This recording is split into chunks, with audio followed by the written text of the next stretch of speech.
Bonjour à tous, il est pratiquement l'heure, puisqu'il est 14h30. On va laisser encore quelques minutes à ceux qui ne se sont pas encore connectés. En tout cas, vous êtes avec nous pour une petite heure. On va parler inbound, outbound, on va parler opérationnel, on va parler retour d'expérience. Pour ceux qui ne connaissent pas la plateforme, vous avez un petit chat si vous voulez échanger avec nous, nous poser des questions. On a également la possibilité, pendant le webinaire, on va vous poser 2-3 questions, faire un petit sondage live, histoire d'animer tout ça.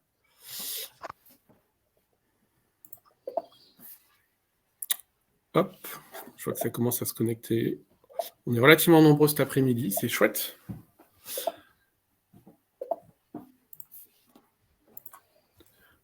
Je vous propose, pour qu'on fasse venir tout le monde, qu'on commence tranquillement.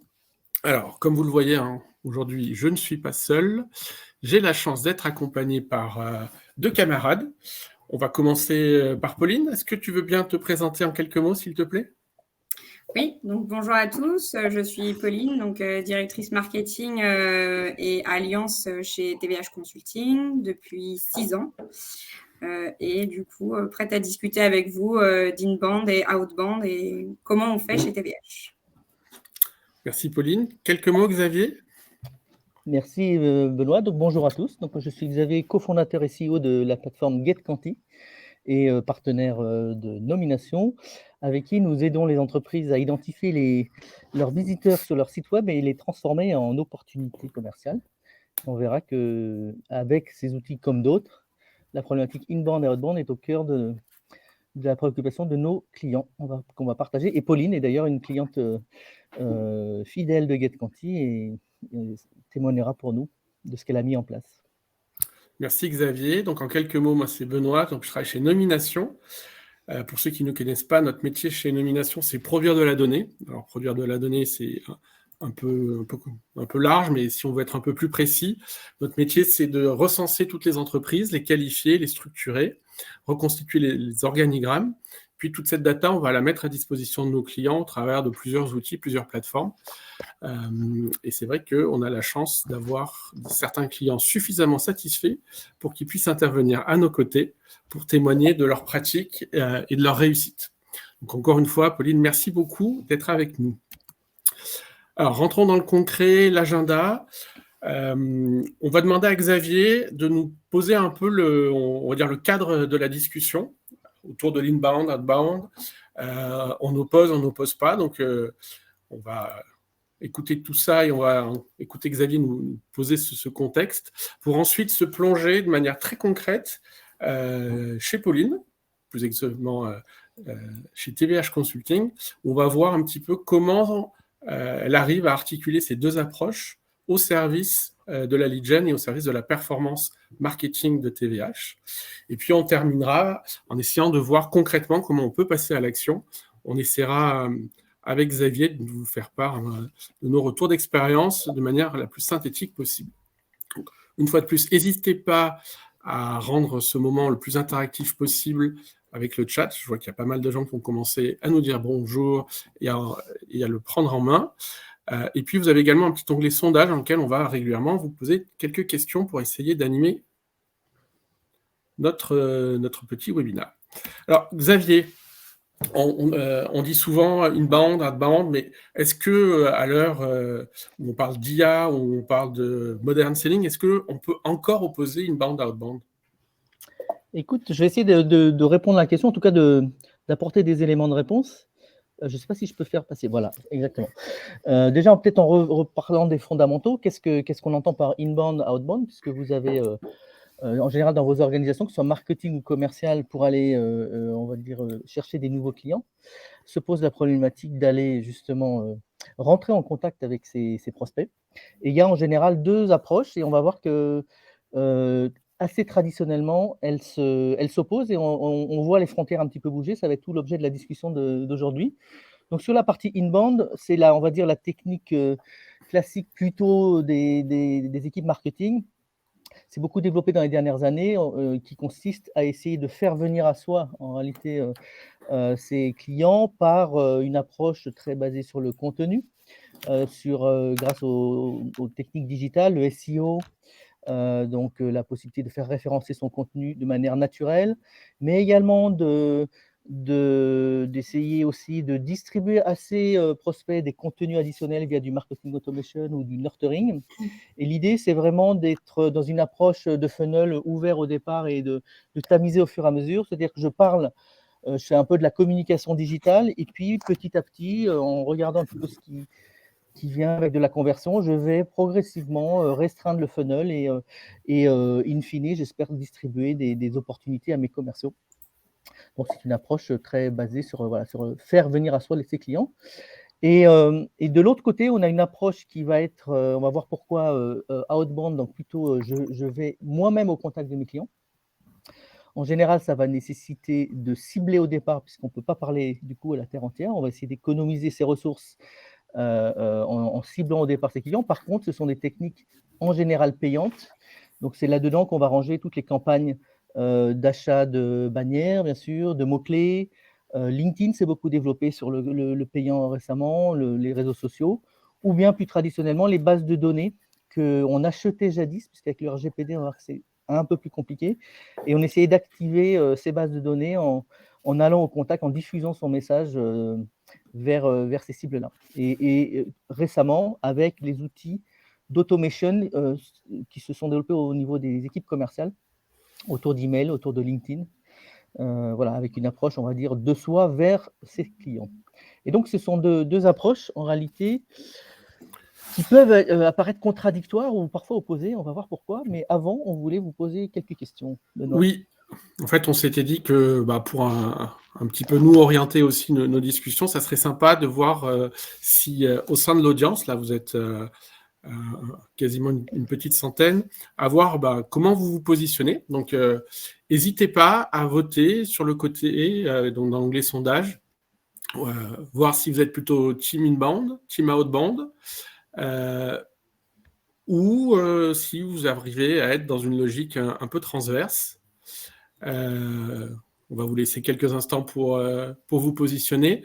Xavier, je te propose, c'est de laisser l'audience répondre et puis de continuer un tout petit peu cette mise en situation. Cette overview. Voilà, et on reviendra sur un petit peu vos réponses. Alors, on va voir que ce sont deux processus en fait qui s'exécutent souvent dans l'entreprise de manière en parallèle.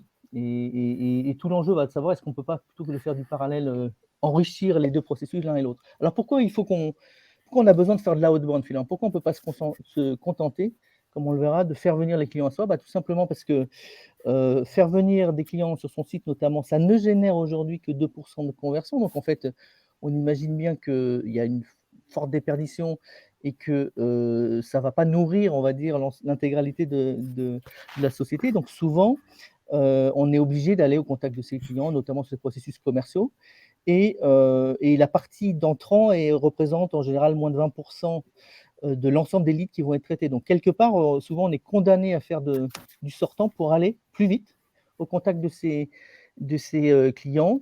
On va avoir notamment tout ce qui est événements ou des campagnes en fait sortantes pour accélérer, alimenter le pipe, comme on va dire assez couramment dans les entreprises. Même si on espérerait que les clients idéalement viennent à nous par notre communication. Et c'est également une tactique qui se développe beaucoup en ce moment quand on est sur des approches de niche ou d'ABM, Account-Based Marketing, donc dans lequel on décide d'aller vraiment focaliser vers certaines populations, certains comptes. Et on a vu un regain d'intérêt sur la outbound ciblée, on va dire. Puisqu'évidemment, c'est des actions qui sont payantes et qui engagent beaucoup de ressources. Alors, pourquoi l'inbound reste aussi populaire et indispensable dans les entreprises? D'abord parce que on a la chance d'avoir chacun un site web qui va être le point de rencontre finalement de toutes nos actions, notamment outbound ou tout simplement par rapport à notre communication, la présence de la marque. Aujourd'hui, on va au contact des fournisseurs en cherchant dans Google et en arrivant sur le site web. Donc, on sait que vous avez une espèce de superbe vitrine virtuelle La moindre des choses, c'est d'aller voir quelque part qu'est-ce qui vient. Si vous avez la chance d'avoir fait venir à vous des prospects, on imagine bien que la partie inbound va être une manière de pouvoir capitaliser sur tous ces efforts. C'est aussi une manière sur l'inbound de mesurer un petit peu son audience et l'impact de ses actions sur la durée, et de ne pas être dans une logique de campagne vraiment unitaire, de coup de poing, comme on l'est souvent avec l'outbound. Là, ça va vraiment être le travail de fond, c'est-à-dire comme ça qu'on voit notamment la partie SEO, qui est une espèce de progression structurelle, on va dire, de la marque et de sa présence sur Internet. Et c'est aussi des processus qui sont en général plus longs, mais qui vont permettre d'accompagner les clients progressivement dans la découverte de la valeur de l'entreprise, là où la outbound a ce côté un petit peu très, entre guillemets, commercial. On est obligé de faire venir en un instant quelques prospects, donc ça oriente sur des messages très court terme. L'avantage de l'inbound, c'est qu'on peut travailler vraiment sur la valeur. On peut nurturer ce qu'on appelle, c'est-à-dire on va mettre des scénarios sur du temps long, et puis derrière, effectivement, au fur et à mesure, pouvoir maturer en fait ces clients et délivrer à des commerciaux des leads mieux qualifiés, puisqu'on aura pris le temps de les faire monter en valeur. Alors, pourquoi on les oppose? Tu voulais intervenir sur les résultats peut-être? Oui, en 2 mots, je pense qu'on a la meilleure audience possible, puisqu'à 74%, les gens sont déjà persuadés qu'il faut faire les deux et que l'un alimente l'autre. Donc, nous avons une audience d'experts et avec des processus probablement déjà pas mal en marche. Donc, plutôt intéressant. Très bien. Et effectivement, ce qu'on voit, c'est que vous avez la bonne intuition, puisque ce sont des processus qu'on oppose souvent et qui sont, parce qu'ils sont souvent déconnectés, on va dire que si on caricature de manière un peu grossière, on va dire que le marketing fait de l'inbound, ou historiquement fait de l'inbound, fait de la com, et puis fait venir des gens sur son site et prend le temps avec des scénarios plus ou moins compliqués, de faire monter en valeur les prospects. Le problème, c'est qu'on a l'impression que ça met beaucoup trop de temps et qu'au final, on perd beaucoup d'énergie. Et les sales, assez naturellement, on les catalogue très vite sur de la chasse, du sortant et une forme d'urgence de faire du chiffre.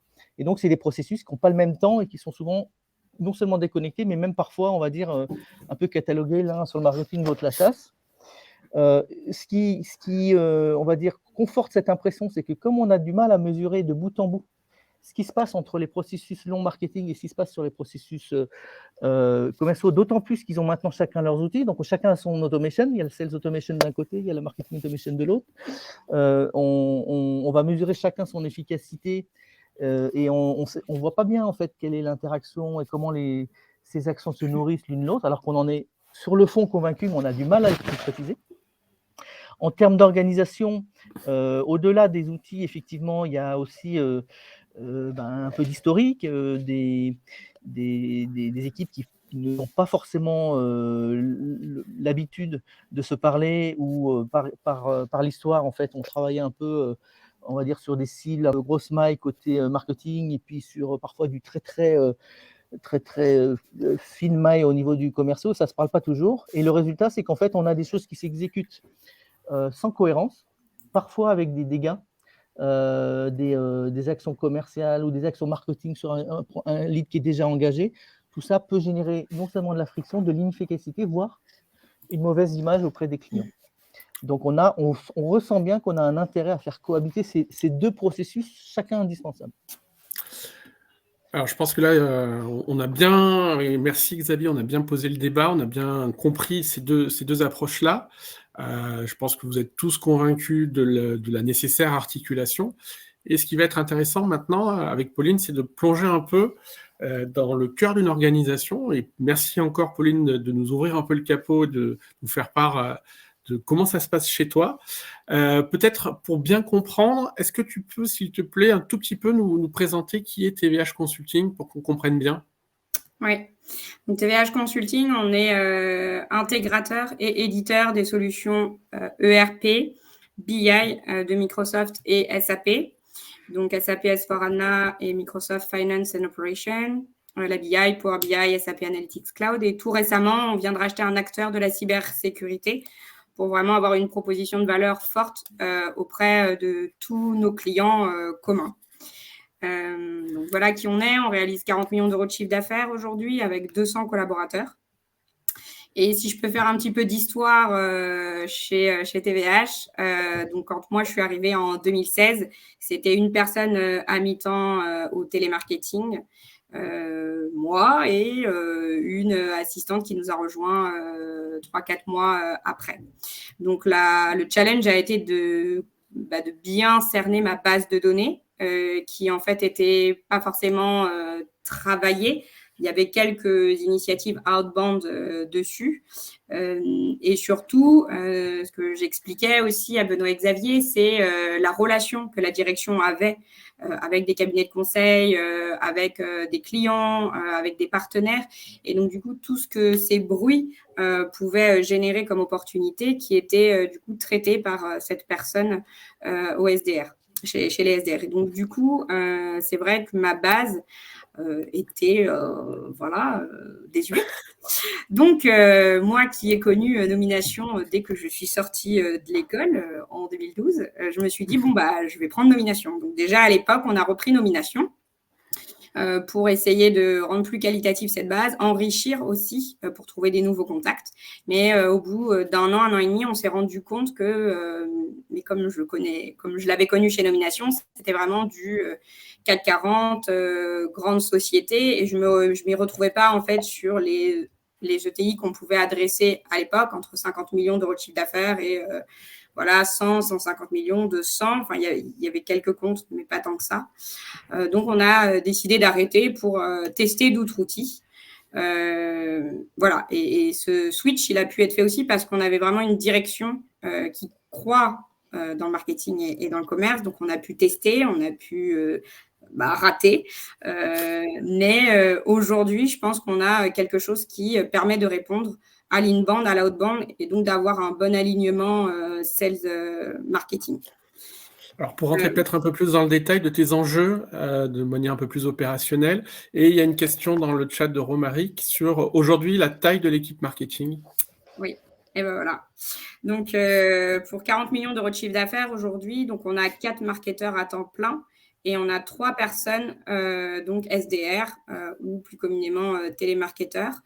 Et ça, c'est une particularité. Je pense que toutes les entreprises ne sont pas structurées comme ça. Les SDR sont vraiment rattachés à la direction marketing et font le pont, en fait, avec nos commerciaux, chasseurs et bases installées.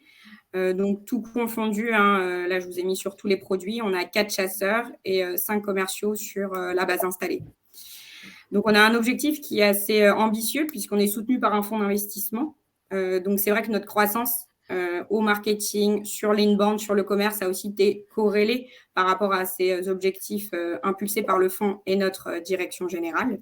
Donc, c'est 100 millions d'ici 3 ans. Aujourd'hui, on a environ 400 clients déjà tous ensemble.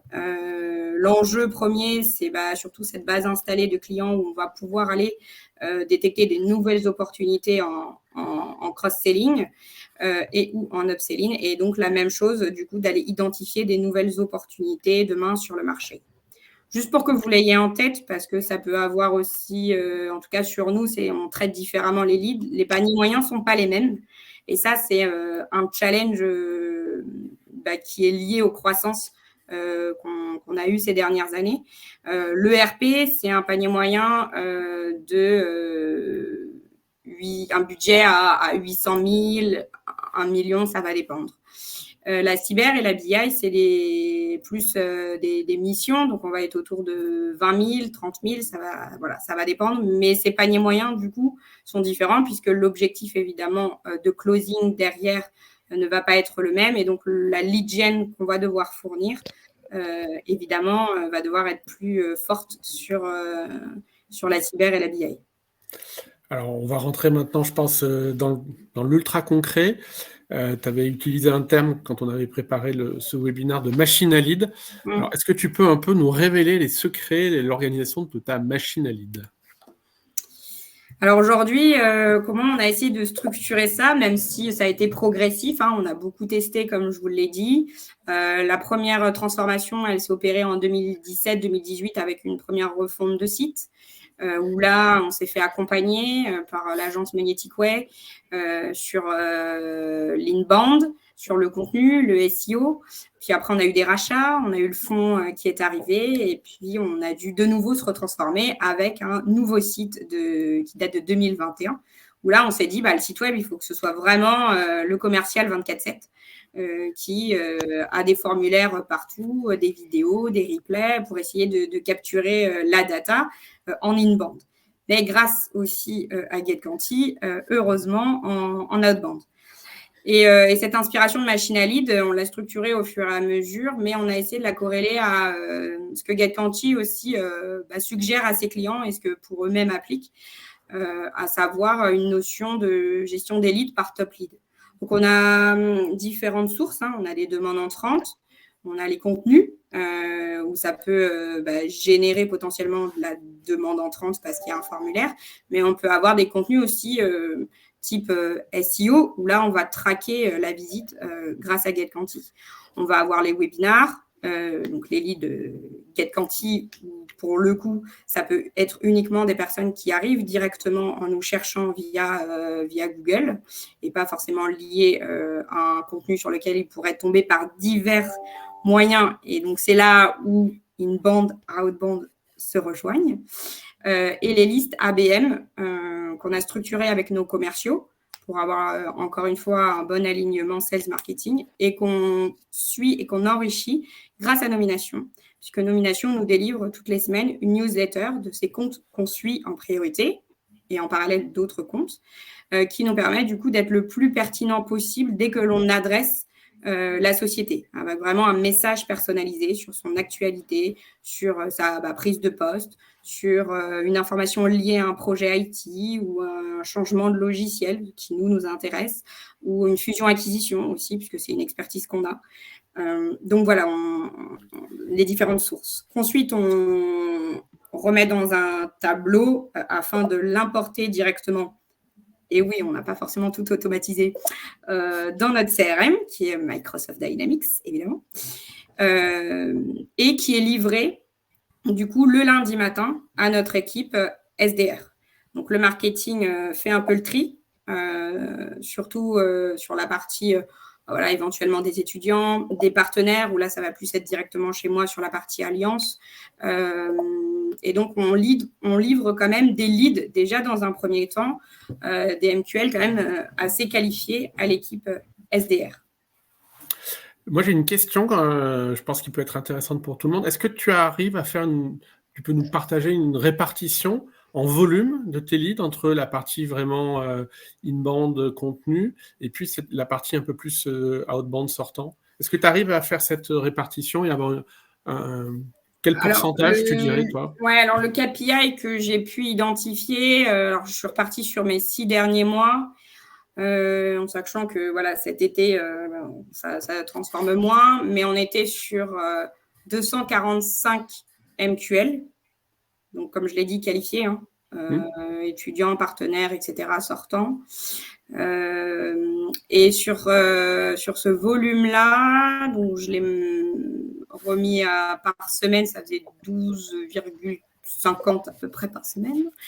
Et on est à 9 inbound et à peu près 3,5 outbound. En sachant que dans ce chiffre, ce que je ne vous compte pas, c'est cette base de données qu'on a qualifiée depuis 6 ans et qui, pour 80% des comptes, n'est plus une base de données entre guillemets à froid, parce que c'est des personnes qu'on a régulièrement au téléphone, qu'on suit. Donc, on sait que potentiellement, ils ont déjà eu un changement de RP, mais on va se mettre un rappel beaucoup plus loin dans le temps pour savoir comment ça se passe, parce que des win-backs, ça existe, parce que l'arrêt d'une TMA et du support, ça existe, parce que derrière, potentiellement, il peut y avoir de l'upselling sur nos autres produits et encore plus à venir si on rachète d'autres structures. Donc, ceux-là, on les suit, on les nurture, et donc, c'est aussi de l'outbound. Mais ils peuvent être aussi, à un moment donné, en inbound. Parce qu'on se rend compte que les SDR, quand ils n'arrivent pas à les joindre malgré certaines relations, ils envoient un email et puis 2-3 mois après, on va les voir réapparaître sur GetQuanti et pas forcément avec une transformation d'un formulaire rempli, mais juste l'adresse IP comme GetQuanti le fournit. Et comme le CRM est plutôt bien fourni, du coup, le SDR fait rapidement le lien avec sa dernière action de l'email envoyé à cette personne et la société qui revient ayant cliqué sur, évidemment, le bon lien que le SDR a envoyé il y a 3 mois. Donc, ça permet du coup de relancer des discussions si on arrive à les obtenir au téléphone, ce qui est de plus en plus difficile. Hein. Avant Covid, on était à 8 appels pour un décideur au téléphone. Et post-Covid, on est à 10-15 pour un au téléphone. Donc, aujourd'hui, on utilise aussi des outils comme Casper pour essayer de récupérer des emails et des numéros de téléphone pour aider les SDR. Mais on a aussi LinkedIn Sales Navigator qui, du coup, peut permettre, si cette personne revient 3 mois après, par exemple, d'engager la discussion sur LinkedIn, mais avec tout de suite le bon angle, parce qu'on sait qu'il a cliqué sur tel sujet, en fait. Ok. Je disais, Pauline, quand on a préparé, j'ai trouvé intéressant, c'était une approche historique de détection de projets de type Persimilaire, parce qu'il y a peut-être des clients, des gens dans l'audience en fait qui utilisent ce type de plateforme, qui sont des bons moyens de détecter des projets chez les clients à base d'enquête, ou en tout cas, ils essayent d'apporter une information comme quoi il y a un projet probablement de remplacement de CRM, de RP. Et tu disais que tu avais gagné finalement pas mal d'anticipation de ces projets-là en observant ce qui se passait sur ton propre site. Oui, c'est ça. Donc, tout à fait, on a été en partenariat avec Persimilaire, l'IDEO et même une période Coeffici. Et en fait, on s'est rapidement…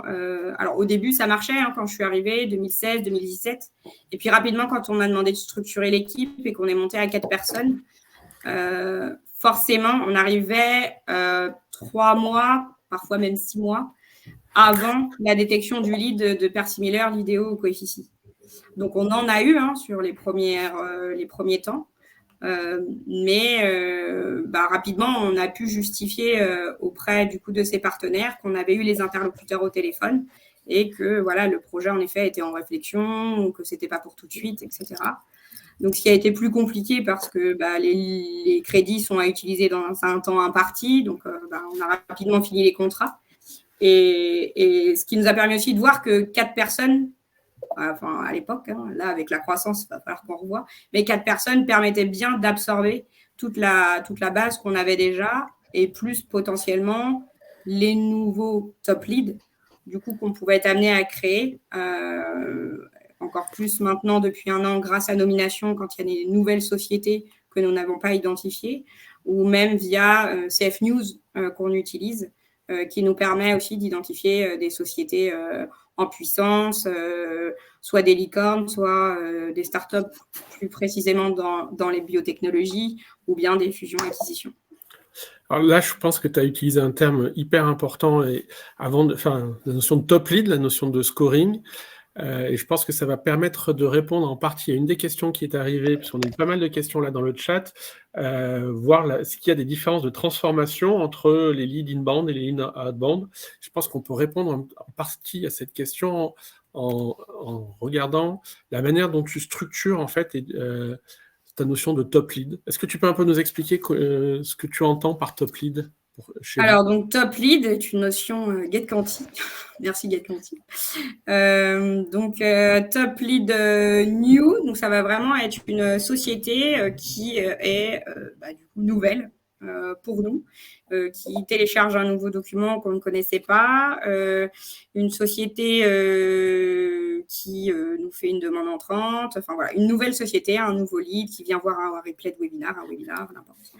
Un top lead ABN, c'est, comme je le disais tout à l'heure, une liste de comptes qu'on a prédéfinie avec nos commerciaux, évidemment en accord avec Microsoft et SAP, et qu'on va suivre de près via les outils, encore une fois, qu'on a, GetQuanti en faisant partie, Nomination évidemment, et puis CF News si besoin. Alors après, on a un jargon dans notre CRM avec un suivi de statut de nos leads. Donc, quand ils sont top lead new et qu'ils arrivent dans notre CRM, donc le lundi matin livré à l'équipe, c'est des nouvelles entreprises identifiées en 2.0, en 2.1. Et en fonction de l'information, elle a téléchargé un livre blanc, elle a vu un webinar. Déjà, ces informations de base permettent au SDR d'avoir une idée de comment les approcher parce qu'il y a déjà eu un contenu derrière. Donc, pour eux, c'est plus facile. Mais évidemment, ils n'ont pas le droit d'appeler une société. S'ils n'ont pas un minimum, regardez ce que cette société fait, son chiffre d'affaires et du coup, quelle est une dernière news importante pour eux pour pouvoir engager une discussion. Voilà. Le but n'étant pas parler de TVH, mais de parler d'eux. Je pense que tout le monde a cette notion-là pour les valoriser, leur mettre en avant un KPI, que ce soit du marché, où on essaye de faire de plus en plus aussi d'études. On a fait le baromètre de la transformation digitale l'année dernière. Là, on est en train d'en faire un sur l'agro, les coopératives agricoles, pour que du coup, on ait aussi une certaine, vu qu'on est expert, qu'on puisse parler, grâce à cette expertise soutenue par un chiffre, pour introduire les discussions.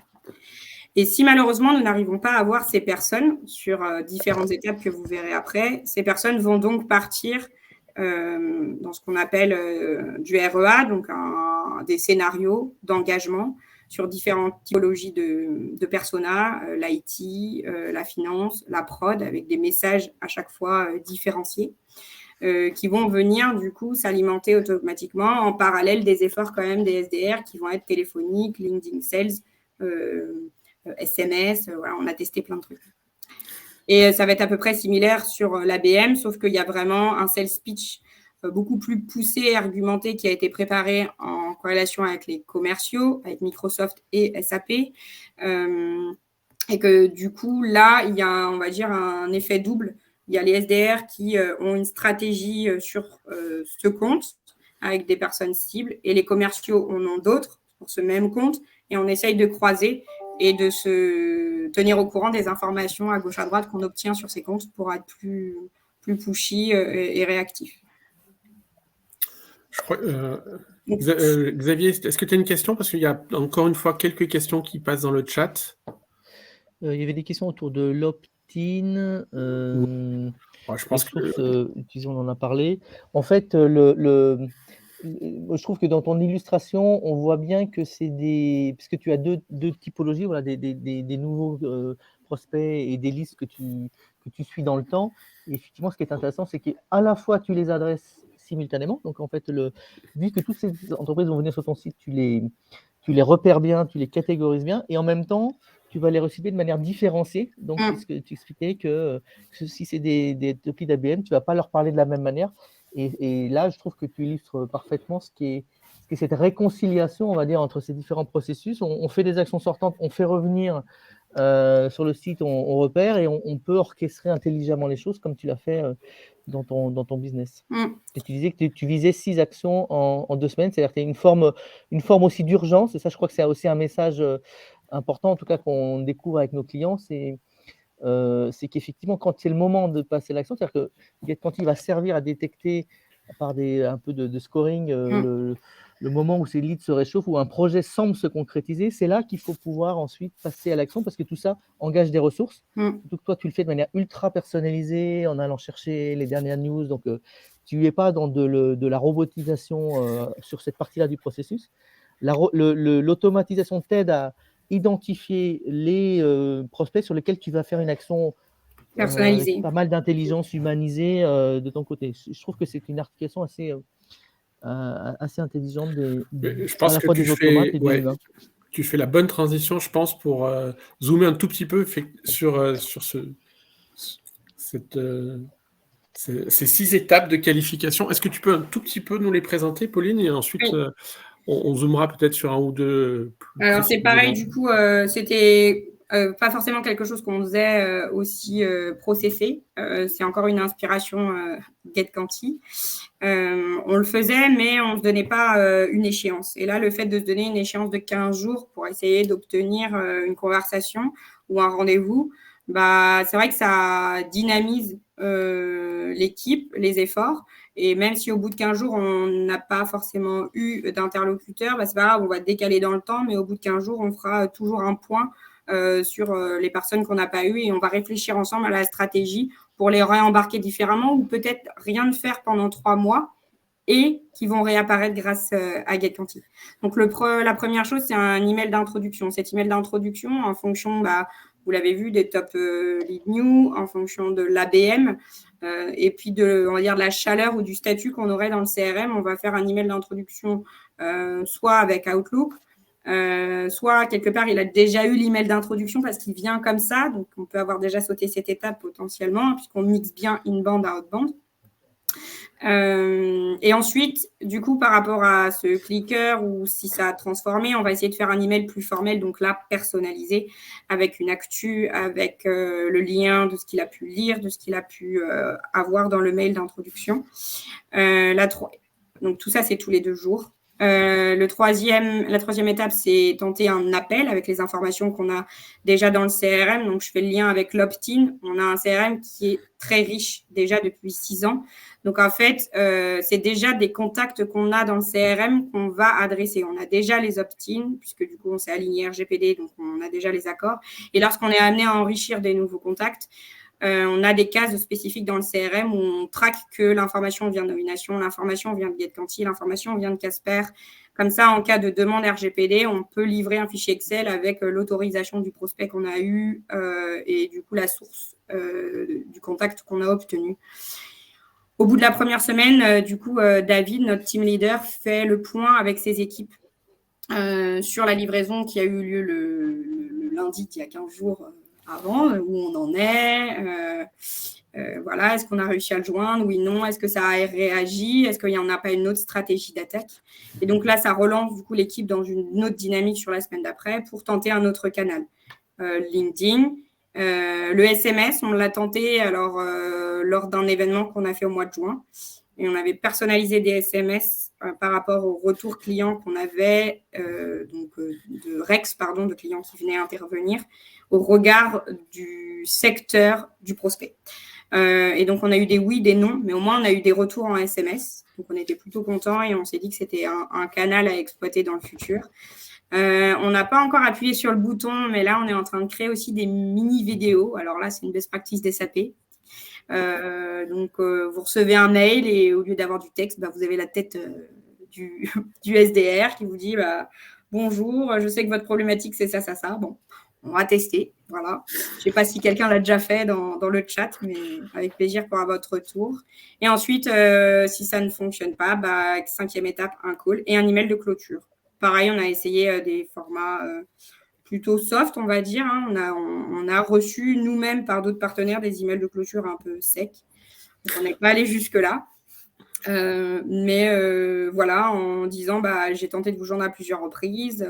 Je pense que vous n'êtes peut-être pas le bon interlocuteur. Est-ce que monsieur Intel, puisqu'on a de la data dans notre CRM, on a de la data sur nomination, serait la personne à contacter? Bon, peut-être qu'ils vont nous répondre ou pas. Mais en tout cas, nous, on sait aussi que c'est un interlocuteur à rajouter et à faire vivre.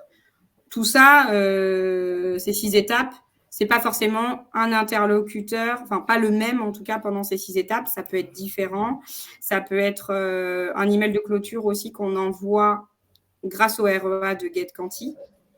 Et grâce à l'outil GetQuanti et Nomination, plus un petit plugin Chrome qui est disponible via GetQuanti et qu'on peut activer lorsqu'on est sur LinkedIn et sur Nomination. En fait, ça permet tout de suite, en un clic, d'embarquer un contact qui m'intéresse dans cette mécanique de REA et de scénario automatisé. Donc, c'est un moyen d'avoir en gros 2-3 étapes peut-être supplémentaires, mais qui peuvent arriver au canal 4, à l'étape 4, c'est possible aussi. Et donc, de solliciter un DSI en parallèle d'un autre persona. Et ça, c'est plutôt pertinent parce que ce plugin, en fait, vous montre l'historique de la société. Donc, la société a visité tel et tel et tel. Si un jour, la personne a converti un document, alors vous allez aussi pouvoir voir directement dans GetQuanti que cette personne a converti, si tant est que vous ayez mis les outils nécessaires de GetQuanti sur vos emails. Et du coup, vous êtes encore triplement pertinent parce que vous savez qu'il faut embarquer cette personne dans tel scénario parce qu'elle a visité tel sujet et que vous pouvez l'embarquer sur une autre histoire ou un autre sujet qui peut l'intéresser. Alors, Pauline, il y a une question d'ailleurs dans le, oui, dans le chat, justement. Excuse-moi, Xavier. En fait, je voulais rebondir effectivement sur le fait qu'on voit que tu as une approche hyper personnalisée et très pointue, avec, tu as cité des informations que tu arrives ou que la plateforme arrive à te mettre entre les mains, mais derrière, il y a de l'humain. Il y a une question de Tamsir et qui rejoint aussi une question de Riksha sur est-ce que tu en tiens compte pour décider de quel canal ou pas? Est-ce que finalement ça change ton choix de canal d'interaction d'une part, et d'autre part, quel est le temps finalement que tu fais consacrer aux équipes humaines avant la prise de contact par rapport à toutes ces informations, et avec certainement un peu l'interrogation de est-ce que c'est pas ultra chronophage, est-ce que ça en vaut la chandelle, etc. Alors, on sait que c'est chronophage, surtout quand on a des nouvelles personnes dans l'équipe. Parce que du coup, c'est déjà des nouveaux sujets pour eux. Le RP, la BI, la cyber. On a beaucoup d'offres, on a beaucoup de secteurs. Donc, c'est pas forcément évident déjà de base de se retrouver sur tous ces sujets-là. Donc, du coup, sur ces sujets, on essaye de tricher. David, ayant quand même 5 ans d'expérience maintenant dans l'entreprise en tant que team leader, évidemment, il maîtrise ces sujets, donc il va être plus rapide. Et donc, on essaye que les juniors qui arrivent dans l'équipe soient en priorité formés sur la découverte du lead. Donc, parce qu'il faut qu'ils aient moi, j'ai été formée comme ça, mais il faut qu'on ait la notion de l'entreprise. C'est quoi une entreprise? Pourquoi elle fait? C'est comment elle est structurée? C'est quoi un DSI? Donc, voilà, on n'a pas tous cette connaissance. Donc, on essaye de les former sur ça. Et au début, le discours va être forcément un peu plus light, mais ils vont avoir comme objectif de prendre du rendez-vous pour David. Et au fur et à mesure, c'est comme ça, en fait, en faisant les calls en binôme, qu'ils vont monter en compétences et en efficience dans les différents appels et se sentir plus à l'aise sur les mini-sales pitch. Au lieu de 2 lignes, ils vont en rajouter 4 et ainsi de suite. Et la responsable marketing de l'équipe a aussi structuré tout un document avec... première étape, il est dans tel secteur, c'est un DSI, je lui envoie tel document, tel article de blog, et derrière, pour convertir, c'est tel livre blanc. C'est un DAF, il est dans tel secteur, j'ai tel article de blog et j'ai tel livre blanc. Et donc, en fait, pour les SDR, c'est super simple. Ils vont dans ce tableau, ils voient le persona, ils voient ce qu'il a potentiellement déjà regardé, s'il arrive de GetQuanti ou si c'est un new, et il sait du coup la deuxième étape de conversion qu'il va devoir lui envoyer. Donc, on a essayé de faire comme ça pour monter les gens en compétences. En tout cas, sur un top lead news, ce qu'on sait, c'est que c'est à peu près 10-15 minutes de recherche sur l'entreprise pour avoir le chiffre d'affaires. Après, avec nomination, c'est super rapide. Pour avoir la description de la société, le chiffre d'affaires, d'avoir déjà les bons interlocuteurs, les emails, les numéros de téléphone. Et au pire, on a Casper. Donc ça, c'est pour une nouvelle société. Mais comme je vous l'ai dit, on a à peu près 15 000 sociétés dans le CRM avec encore des sociétés hors cible pour nous d'un point de vue ERP, mais qui vont demain re-rentrer dans notre giron, puisque du coup, c'est du business potentiel pour la cybersécurité également. Et donc, du coup, ça veut dire que le flux de sociétés qu'on a déjà traité, on sait déjà ce qu'elles font, on sait déjà le chiffre d'affaires et on a déjà l'historique. Donc, en fait, on a déjà une base, donc on n'a plus besoin de chercher. En fait, tout est dans le CRM. Je ne sais pas si ça répond à la question de... Je pense que ça répond pas mal à la question. Je vois que le temps passe, le sujet est passionnant. Est-ce qu'on peut peut-être juste accélérer un tout petit peu pour parler résultats parce que je pense que c'est une des questions qui sous-tend les échanges que nous avons, c'est est-ce qu'au final, investir autant de temps dans le traitement qualitatif humain des leads, est-ce que ça a du sens? Est-ce que ça marche? Alors, donc en lead ciblé, c'est ce que je vous disais, j'ai fait le calcul sur les 6 derniers mois, puisque Top Lead, on l'a mis en place il y a 6 mois à peu près. Donc, c'est 12,5 leads qualifiés par semaine. Donc, 9 en inbound, 3,5 en outbound, en dehors de tout ce qu'il y a déjà aussi en quotidien à traiter, qui est historique de notre CRM. La partie partenaire, on en a parlé. Et donc, sur les closings, là, c'est des closings parce que je n'ai pas fait le calcul BI cyber, on vient de racheter, donc non. Mais là, c'est uniquement des closings ERP. En sachant que sur un closing ERP, vous avez vu le panier moyen. Donc là, pour ceux de cette année, on est à beaucoup plus. Donc évidemment, le budget marketing est rentabilisé sur les 3 prochaines années largement. Je pense que ça, c'est un point hyper important, effectivement. au plus les paniers moyens sont élevés, on le voit chez nos clients, au plus on est capable d'investir du temps dans la qualité, dans le traitement des leads. Évidemment, si vous avez des paniers à 5K, c'est compliqué de passer autant de temps à qualifier chaque lead. Donc là, ce que je retiens, moi, c'est qu'en tout cas, quand on est sur des paniers élevés et donc sur un terrain de jeu qui n'est pas énorme, des entreprises capables de s'offrir des ERP à 800K en panier moyen, mécaniquement, tu es forcément sur un terrain de jeu un peu réduit, plutôt grand compte, voire ETI. Et effectivement, je trouve que le dispositif que tu as mis en place est particulièrement efficace pour justement traiter cette problématique de j'ai peu de leads. 12,5, ça peut paraître faible, mais une fois de plus, il faut le mettre en regard avec le terrain de jeu, mais peu de leads, extrêmement bien traités pour maximiser le closing. Donc je pense que c'est vraiment une approche vraiment très très intéressante. Et en tout cas, quand on avait fait la préparation tous les trois, avec Xavier, on a trouvé que c'était particulièrement abouti. Après, peut-être que dans l'audience, il y a des personnes qui sont en effet sur des volumes, des paniers moyens plus petits, comme on a sur la cyber ou la BI. Ce que moi, je note, c'est que sur ces cibles-là, je trouve qu'on a plus de volume, même en termes de visites. On a un site web de tutoriel qui est dédié à la BI. Il faut savoir que sur TVH, en visite, on est à 5000 visites mois. Sur cet autre site, on est à 15 000 visites mois. Donc, on a évidemment mis GetQuanti dessus, vous imaginez bien. Et ce volume, aujourd'hui, je crois que notre team leader est connecté.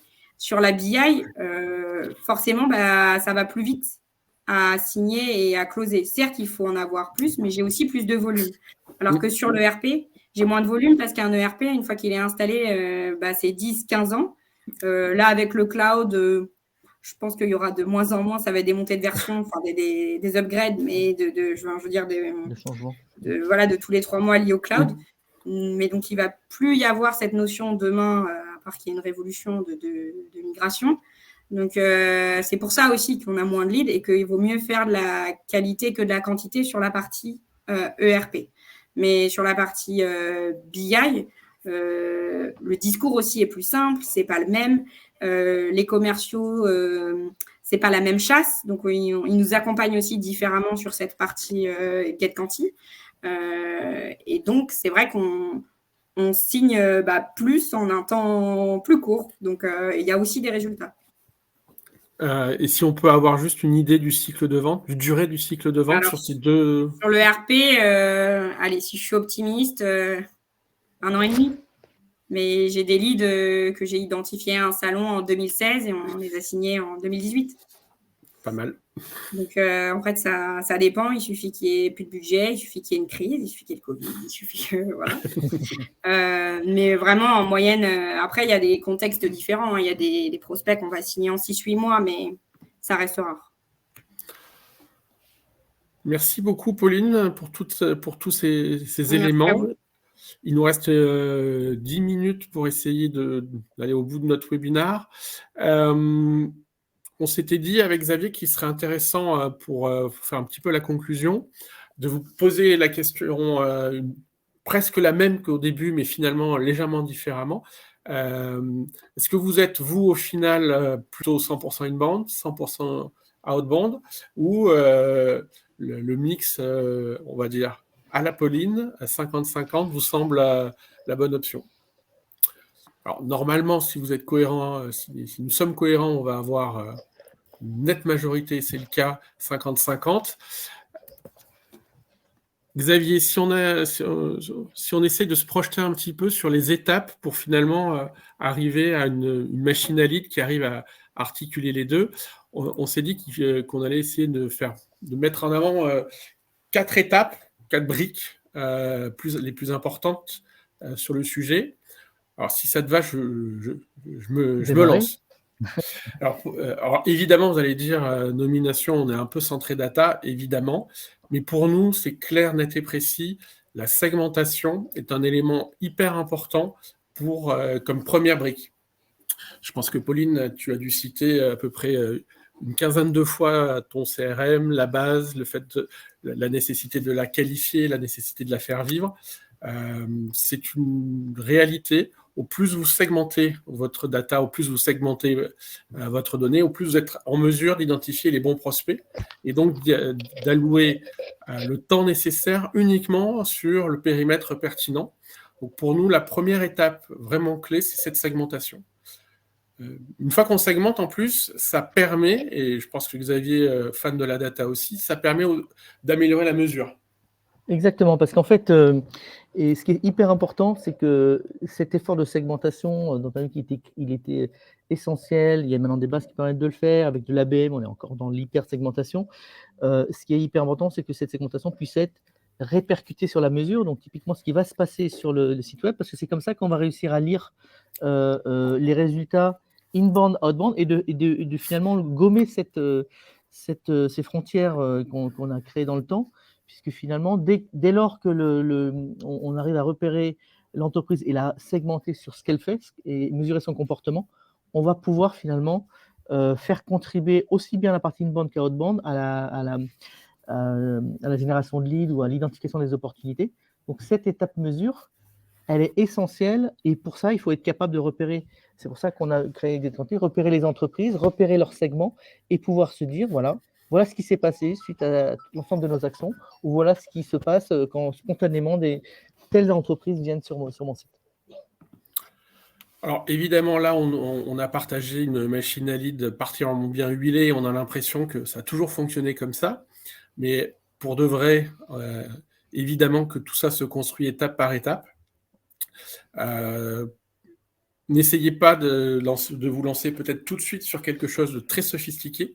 Nous, ce qu'on a tendance à voir comme démarche qui fonctionne le mieux, c'est souvent de commencer par un bout de l'histoire. Ça peut être une problématique particulière, ça peut être défricher un nouveau secteur, ça peut être lancer une nouvelle offre. Bref, commencez par un petit bout sur lequel vous allez pouvoir, sans forcément tout bouleverser votre organisation, être en mesure de commencer cette articulation des premiers contenus pertinents d'experts vous permettant d'avoir une certaine légitimité dans le discours, des actions sortantes pour pouvoir aller diffuser ce contenu et ensuite travailler ces leads qui vont être générés une fois de plus, soit par votre dispositif inbound, soit par votre dispositif outbound. En tout cas, étape par étape est un élément clé. Là, Pauline vous a présenté finalement le résultat de plusieurs années d'expérimentation pour arriver à mettre en place une organisation de type machine à lead aussi efficace et adaptée à la double problématique de Pauline, à la fois des énormes paniers moyens avec peu de volume, et puis une problématique légèrement différente sur, on va dire, la deuxième partie de sa gamme. Dernier point, et je pense que là, c'est une conviction très très forte que tu partages à chaque fois qu'on se croise, Xavier. Absolument, et qui en a encore vu aujourd'hui avec le travail qu'a fait Pauline, qui est cet alignement sales marketing, puisque on a des bouts de processus qui s'exécutent historiquement dans des équipes un peu souvent déconnectées. Un des vrais bénéfices de mettre en place et de réarticuler, on va dire, ces processus entre eux, ça passe par un alignement. On a parlé d'organisation, de process. Il y a de la data, il y a des outils, mais il y a aussi du process qu'il faut mettre. Pauline a partagé, elle a séquencé les choses, elle a fait des points le lundi, elle a fait des points 15 jours après. C'est cette communication et cette itération.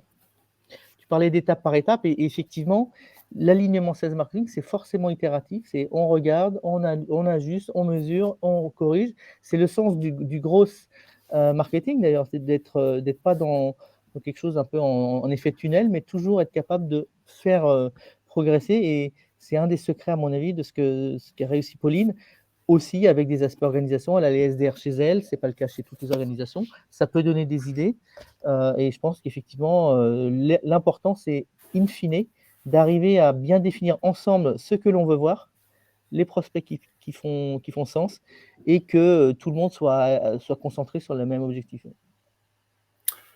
Une fois qu'on fait tout ça, au-delà du cas particulier de TVH, est-ce que tu peux nous partager quelques insights sur la performance qu'on peut espérer, qu'une organisation peut espérer quand on arrive à articuler tous ces éléments, à la fois d'outils, de data, de process? Oui, alors effectivement, Voilà. Ça, on commence à avoir pas mal de recul puisqu'on accompagne à peu près, on a accompagné 1 millier d'entreprises maintenant à date depuis le lancement de la plateforme en 2017, donc, et de tout secteur, toute taille. Donc on commence à avoir, on va dire, de données significatives. Ce que l'on peut dire aujourd'hui, quand on a mis en place un dispositif abouti, industrialisé comme l'a mis Pauline, c'est qu'on va avoir une première efficacité importante. On va tripler l'efficacité de la partie SDR, donc prise de rendez-vous, par rapport à de la prospection à froid, tout simplement parce qu'on va être au bon moment et on va travailler essentiellement sur des sites bien définis. Donc, le fait de s'aligner sur une détection d'opportunité à un instant T, finalement, réaccélère l'ensemble de la performance. Donc, première chose, ça va être une performance directe par rapport à la prospection froid, un volume également de lead MQL qui est de l'ordre de grandeur de 10 fois ce qui, en général, était traité en provenance du marketing sur de la conversion directe. Et donc, avec une vraie logique de flux et de qualité de traitement, alors qu'en plus, comme le fait Pauline, on est sur un nombre plus limité et avec de l'enrichissement humain, on est encore plus quali. Mais même quand on descend sur des sociétés un peu plus volumineuses, on arrive à maintenir, on va dire, un niveau de qualification intéressant. On arrive par ce biais-là aussi à jouer sur la joignabilité, parce que même si ça devient compliqué, c'est toujours entre 35 et 50% de joignabilité après de multiples tentatives. Malgré tout, c'est un peu une évidence, mais quand on appelle des prospects qui ont un sujet et quand on aligne les processus inbound à outbound, ben, finalement, on arrive au bon moment. Et donc, Pauline parlait des 3 ou 6 mois qu'elle avait gagnés. En fait, c'est d'arriver dans le bon timing.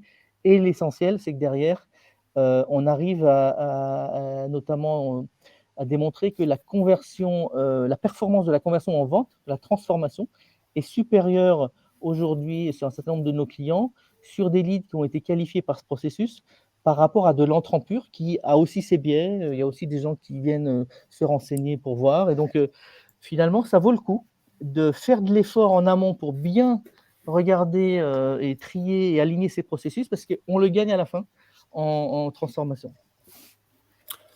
Alors, nous arrivons un peu à la fin de notre webinaire. J'ai vu que Pauline avait répondu à pas mal de questions complémentaires en direct dans le chat. On s'était dit qu'on allait peut-être prendre les dernières minutes pour un peu élargir le sujet. Inbound, outbound, bon, on va dire, ça y est, c'est fait, c'est coché. C'est quoi la prochaine étape, à ton avis, Xavier? Ou d'ailleurs, Pauline, est-ce que toi, tu as une prochaine étape, maintenant que ta machine tourne bien? La prochaine étape, c'est toujours les prochaines structures qui arrivent, donc la cybersécurité. Comment on intègre, d'ailleurs j'en ai parlé à Xavier, j'avais une idée d'évolution sur la plateforme Ketanti, mais comment du coup on intègre pour faire plus facilement du cross-selling entre toutes nos offres sur des prospects qui sont différents. ERP, historiquement, on est sur des sociétés privées. La BI, c'est un mix public-privé et la cyber aussi, mais plus avec le public. Donc, comment, du coup, sur une même plateforme, je vais pouvoir identifier ceux qui viennent visiter le site cyber. Alors, la BI, ça a été réintégré, mais j'ai mon autre dont je vous parlais de tuto. Et le RP, et en me disant, ils viennent de différents, ils ont visité plusieurs pages, mais donc, du coup, j'ai encore plein d'histoires à leur raconter. Donc ça, dans une même plateforme, ce serait l'idéal parce que demain, la croissance arrivant, il va falloir qu'on structure ça, qu'on continue, je pense, cette lancée, mais en regardant davantage